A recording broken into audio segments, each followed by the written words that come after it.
Good morning, good evening, and good afternoon to you all, from those down the road to the folks around the world. Welcome to the great outdoors, back on the Centurion Way once again, here to talk to you about the great outdoors, the wildlife, the climate change stuff that's been going on in the news recently, and well, just in general, and also my personal experience with volunteering and trying to tackle this climate change crisis and trying to make things just a little bit better for the wildlife that we are surrounded by here. So please enjoy what I have to say. So where do I start with this issue, this episode? Well, I suppose the most prominent thing I could talk about, and the place to start, would be the Australian bushfires. Now, this wasn't just some man with a matchstick in an arson attack that got very much out of hand. No, this was clearly a climate change phenomena caused by a number of factors. You know, you had the hot weather, the winds, the dry conditions, and even lightning strikes to do with the storms. And I suppose a reason that it may have spread further, and I'm no sort of expert and I'm not a scientist, but some of the reasons perhaps why it spread so quickly, not only was it the wind, but also the sort of the scrub clearance that was not being done. Now, on the Centurion Way here, you know, there's this sort of stretch that I'm walking along right now that was cleared by my good self. That sort of scrubby, it's brambles, it's gorse, it's sort of the thorny, nasty, bushy sort of thing that you see sort of scattered around. I'm gonna try and come to some in a minute and show you properly.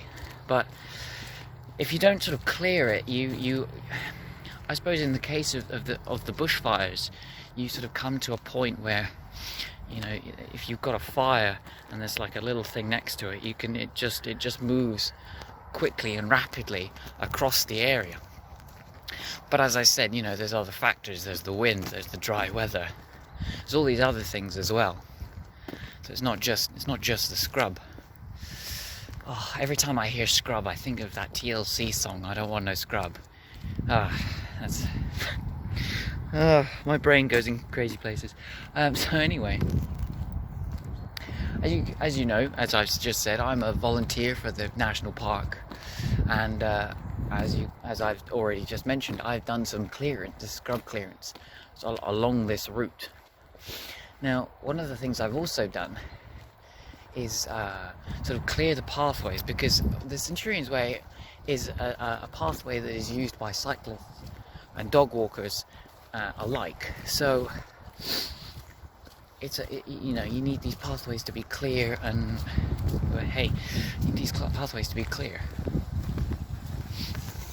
Hello. But with the pathways being as they are, sort of this muddy sludge, due to the sort of the wet weather that we've had in recent months, you know, so that it sort of almost sort of thinned the pathway even further. So people like myself, last year I came down with a group of other volunteers and we sort of cleared this all up. But obviously we might have to come back here again and do a bit more and re-clear it. And as you can tell, it's everywhere. Oh God, I feel like I've got a lump. Where the fuck's the lump? I don't know. So, you know, and the wet weather that we've had in recent months, in recent years, has again also been due to the climate change phenomena that we are going through. The last decade was the hottest on record, and it's sort of the turning point of this climate change issue was sort of the 1950s. You know, growing populations. You know, Harold Macmillan in one of his speeches sort of in the early 60s was saying, oh, we've never had it so good. It's because, you know, there was such a boom in people, in technology, in almost every sort of area of humanity and society. So you know, ever since then, the temperature of the planet has been growing steadily and steadily, and it's gone to the point where we are in, as you know, a climate crisis. And in the UK, the government has decided that by 2050 we're going to reduce the carbon emissions to net zero. And there are some cities like Glasgow, London, Bristol, and other sort of major cities, Brighton as well. Brighton is a sort of a very green beacon for the UK. One of the only politician sort of in this country is a Green Party member, and she's in Brighton. So places like that have sort of decided that they're going to create these emission zones that sort of, so that people can't, to reduce the net amount of carbon emissions that are in the cities, sort of, so that there is a reduction. But there are other ways that people can reduce their own carbon footprint. You know, there's a lot of the carbon emissions that are in this country. There was a study done a couple of years ago, 2017, and it said that 25% of all of the carbon emissions in this country come from transport. So using cars all the time. You know, obviously there are trains and buses that do also use diesel or petrol, but if you take 75 cars off the road and stick all of those people in a bus or in a train or in a public transport setting, you know, that would drastically reduce a lot of the carbon emissions that are being produced. But in this country, it's a little difficult to access the public transport because they're damned expensive, and a lot of the prices have been sort of rising steadily over the past sort of decade or so, to the point where people use a car because it's cheaper, because it's easier. Perhaps, you know, there should be a sort of an incentive to use the public transport and thereby sort of reducing the prices of tickets to use it. And then the other sort of, there's another 25% that comes from energy consumption. So just general powering of things. 15% of our carbon emissions come from residential homes, and another 15% comes from businesses. Now the way you tackle those, I was at a workshop recently, hosted by the National Park, which set out to give a set of guidelines that for sort of developers and constructors to try and create a more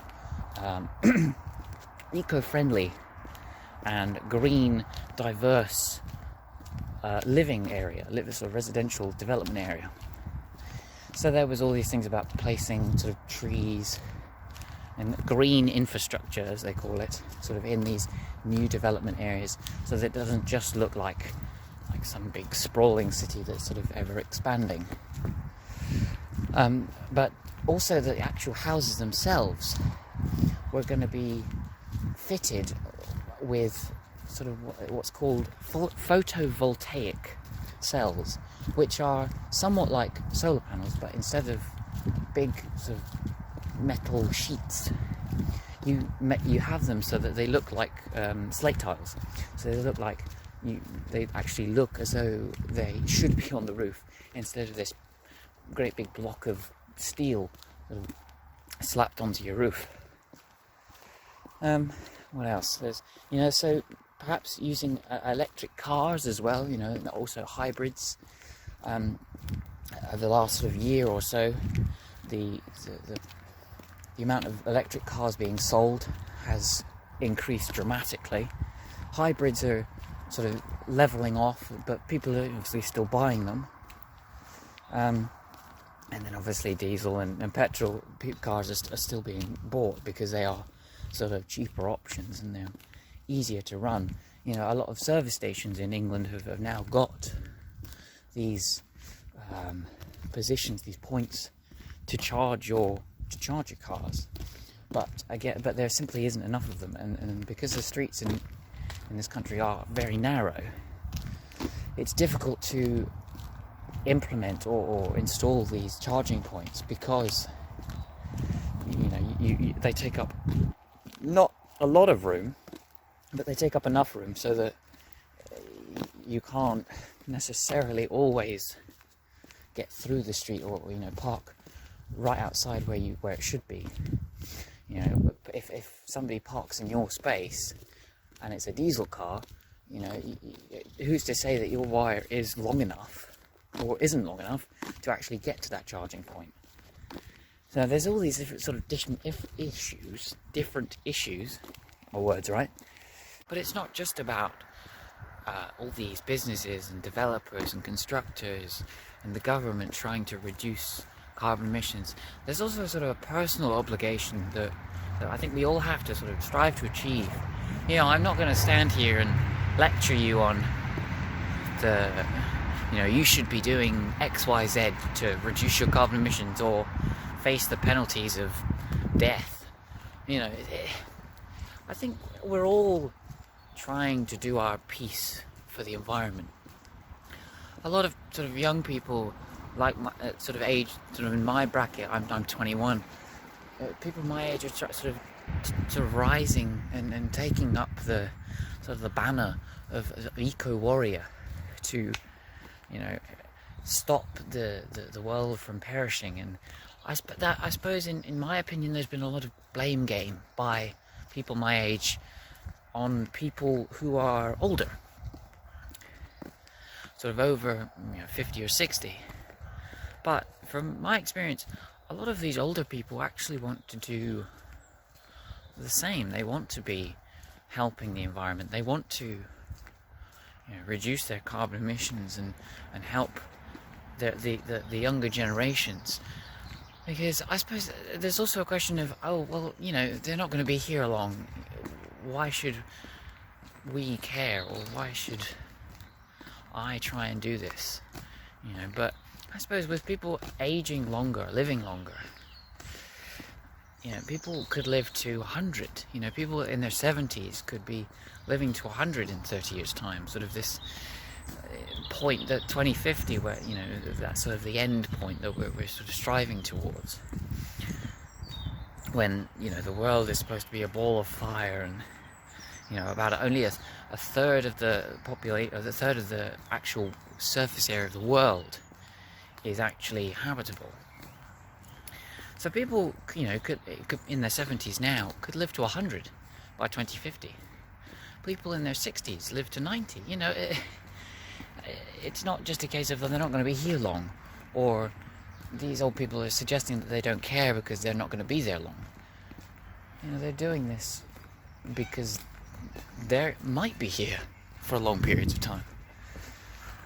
They might be here longer, and they do care because this is their home as well. As I said, I'm not going to lecture you on about semantics and what you should and shouldn't be doing and what opinion you should have. Have whatever opinion you want about the environment. Just all I can really do and say is sort of be better, be inspiring. I try and do that in my own way by doing a lot of conservation work. And what I'm about to show you is something I filmed back in August, which sort of showcases the plastic pollution that is in the oceans at the moment. We were down at a place called Seven Sisters Country Park, which is sort of this big white cliffs sort of area. Muddy.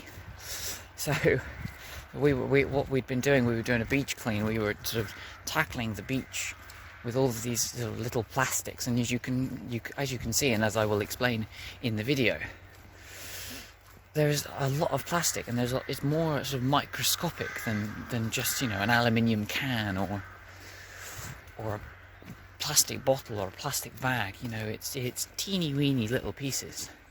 And what you won't see, and what I will say now, is that a lot of the plastics that I was doing all day was just these little pieces. I was on my hands and knees all day that day trying to get all of these plastics. But as I said, I will show you this video and I will stop talking about it because I'll give away the spoilers. So here it is. So here is the Seven Sisters Country Park, and well, it's incredibly windy. It was raining a little earlier, and doing a bit of a beach clean here. I got the big old blue plastic sack and the clipper, and it's just interesting to see how much plastic is in here. But, I mean, if you just see it, there's a little bit here, there's a tiny little bit just there as well. You can see that, and then, you know, and there's little bits all over the place. There's another one. There's another bit here. And there we are. And it's just little microplastics. It's not just big things that you can always necessarily see. You know, it's little things. You know, because all the plastics tend to break down in the oceans, and then just come up in these tiny little midgety pieces that are just a little blue bit just there. That's plastic. And there's another one. Yeah, you can just about see that one as well. Just on the tip of my finger, just there. Yeah, and although, you know, I've got a little bit, that doesn't look like a lot in there. It stops flapping. You can't really see it, never mind. But, you know, it just might not look a lot, but in a small hour patch that we've been here, you know, it's just, we haven't really gotten very far, you know, so this is where we are. These are the rest of the guys that are doing it, you know, and we've just been covering this little patch here, and that's it, you know, and that's in an hour. Just think how large the widespread plastics are in the ocean, just everywhere, and we've only covered what? 300, 400 meters, and that's been in an hour. So it just goes to show that the plastics in the ocean are all covering, and we need to get rid of them, but it's going to be a slow, laborious process. Oh, there we go, there's another one. It's a shame. I'm not actually going to go on to the beach though, because it is far too windy. On a better day, we would probably come back, but because it's a youth action day, we've got about 8 or 9 people here that are between 16 and 25. Oh, ball cap. Ah, come on, get out. Yeah, because we've got 8 or 9 little kids. Well, no, they're not little at all. They're 16 to 25, but. You know, and we're trying to get young people involved in the national park and in conservation, and maybe, you know, get more days like this and clean up the beaches a little better. Look, you can just see just here, look, there's little plastics. Just there. You know, there's a little bit here. There's a couple of these little micro bead things. It's all just in a little clump just here, you know, and that's like about the size of my hand, you know, and it's all just here. That's incredible. There's even more here. That's ridiculous. And they just disintegrate. Anyway, as I was saying, you know, getting kids to really appreciate what they've got, and maybe, you know, get some inspiring words out there, so that, you know, it's not just 9 people on a 300-meter stretch for what will be about 4 hours, but, you know, maybe we'll get, you know, 1,000 people doing it over a whole mile stretch, or, you know, a couple of 100,000. I don't know. Yeah, well, I mean, I'm a little bit over enthusiastic on the numbers there, but let's just try and get people into conservation and creating a better national park, and getting rid of all of this plastic as well. There we go. So I'm at the end of the old pathway, so this is where I'm going to conclude this issue. I hope you've enjoyed what you've seen. Please do like and subscribe, make comments, share about anything that you think would be of any interest to any of the other viewers watching this video, and I will see you folks next week. Thank you.